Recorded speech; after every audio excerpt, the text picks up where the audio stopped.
Washington State is grappling with a crime spree, and authorities say more than half of the state's most wanted criminals are suspected illegals. Yet some cities like Seattle are dead set against Arizona's strong new immigration law. So what to do now?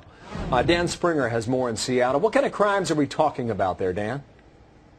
Well, we're talking about the serious crimes, Bill. 1 murder, 2 rapists. In fact, many of these guys have been deported several times. One guy 9 times. The most serious case was a murder that happened just last week. A guy named Gregorio Luna had been deported on May 1st.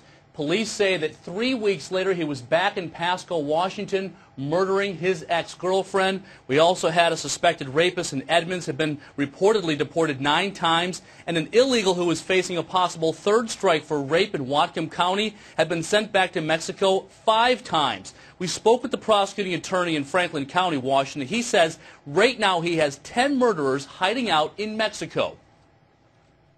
It's not unusual to have someone deported and back in our community committing crimes within 2 weeks, 3 weeks, even a month. And keep in mind that this is a state that does not even rank in the top 10 in the number of illegal immigrants. We in Washington State have about 150,000, yet they make up 14% of the bookings in Franklin County jails and about 4.5% of the state prison population. Bill? Some people in your state there, Dan, are saying the state's not doing everything it can to capture these criminals.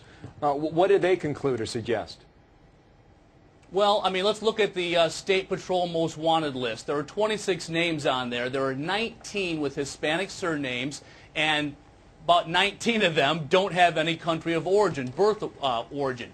And so what we have here is a state where the State Patrol has a list of the crimes, the criminals that they are looking for, mostly vehicular homicide, and they can't even tell us if these guys are illegal or not. They say it doesn't matter to them. They say all they care about is where they are now. We're primarily interested in where these folks are right now. How they came into this country 10 plus years ago is not going to lead our detectives to where they are right now.